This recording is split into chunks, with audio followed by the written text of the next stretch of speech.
My people, you haven't ran away yet. So our next module is humanistic theories, right? Which we just went over our psychoanalytical, so we had our Freud cap on, and now we need to put on our humanistic cap, which is our Maslow cap, okay? So let's get started. So humanistic theory, we need to know kind of what they emphasize, right? So biological, it looks at our genetics. Behaviorism looks at our behavior, right? Cognitive looks at our thought patterns. And humanistic theory, they emphasize the idea that an individual's control is their own behavior. They like to live in the present. They view human nature in a much more positive light, where, Freud really, humanistic and psychoanalytical, when we think Freud and Maslow, they didn't get along, right? So Maslow believed that Freud was too stuck in his, he would be too stuck in the past, right? And so humanistic is all about the future, the present. It's a very popular perspective because it's a person-centered perspective, which we'll learn about in our therapy chapter. And it's essentially, what can, people are innately good, and how can we, help people, right? So again, humanistic theory, Maslow.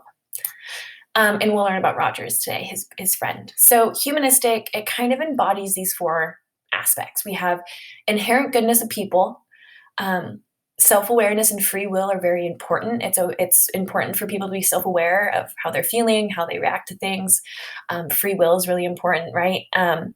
A healthy personality development, along with human potential for psychological growth, which is the term of self-actualization that Maslow uses, right? So if we reach all these steps, we'll be the best person that we can be, right? And for this one, you don't have to write these down. I just wanted you to know how Maslow looks at certain characteristics. So here's the same definition, my friends, through a different lens. Maslow comes around again. So remember, the hierarchy of needs is a division of motivation, right? That has different levels of progress that we need to conquer in order to meet our self-fulfilled needs, our self-actualization. And what it means to be self-actualized, Maslow defines it as a person's full use of talents, capacity, and potentials. You're being the best person you can be. Okay, you're being the best person you can be. And when we look at these different types, this is what he looks for, right? This is just what he looks for when he sees that people are self-actualized, if they're at the top of the pyramid.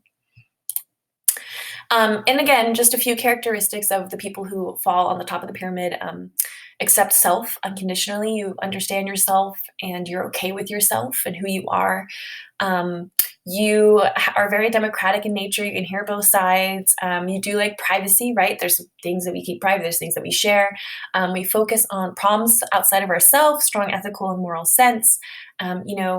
Close, yet we have a good core of friends, and it's realistic, right? We see goals as goals that we can conquer and accomplish, and not unrealistic goals, right? So we are very level-headed. And then we have our Carl Rogers. We don't have to write down this little quote. I just like it because it's essentially who he is as a person. And so Carl Rogers, he is the person-centered perspective. We will also go through this in treatment of abnormal psychology. When we go over different therapies, we'll talk about Rogers and Maslow again. And you can tell the lenses are also, everything in our textbook, it connects, right, at some point. And again, as we learn more of this, we become more top-down learners, right? So we're just connecting. So he believed that there was 3 conditions of positive growth. And this is a person-centered perspective, and it falls under the humanistic perspective. And this is a little branch that falls under it.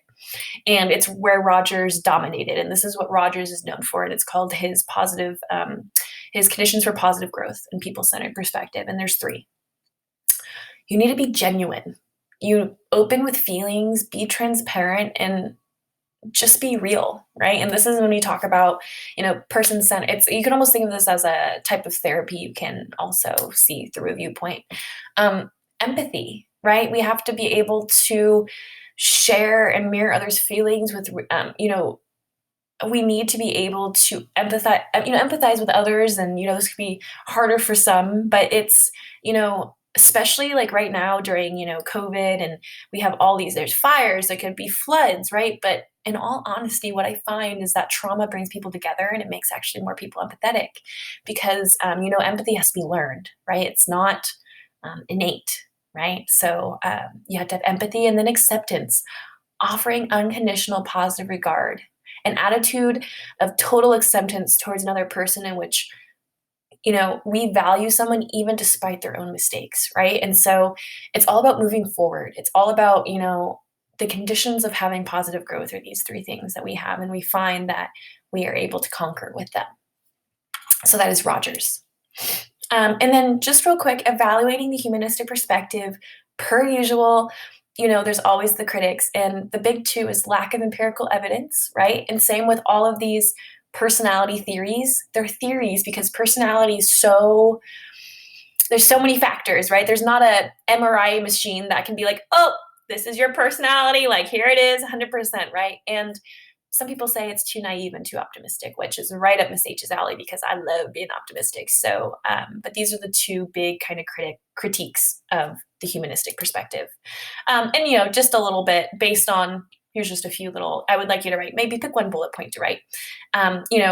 Too vague, and then naive and too optimistic, right? Encourages the need for hope, but not equally realistic. So you can pick one bullet point for each to write down. You don't need to write down all of them.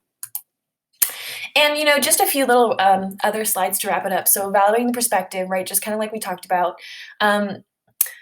Humanistic psychology has had a really big impact on certain fields: counseling, education, parenting your children, and sometimes office management.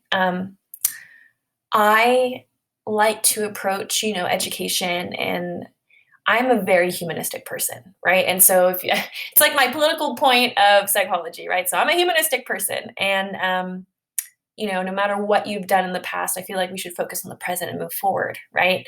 Where Freud would be like, no, let's dig into your past and see what's going on. But concepts in humanistic psychology, do people say they're vague, just like we said, lack empirical evidence. Individualism can lead to self-indulgence. So it's almost like this could lead to, I don't know, a little bit of narcissism, slightly, some critics say. But yeah, so again, just there's always going to be critiques of, all the theories we go through. And this is the end of the humanistic module. Hope you had an interesting time and it was less scary than our last one.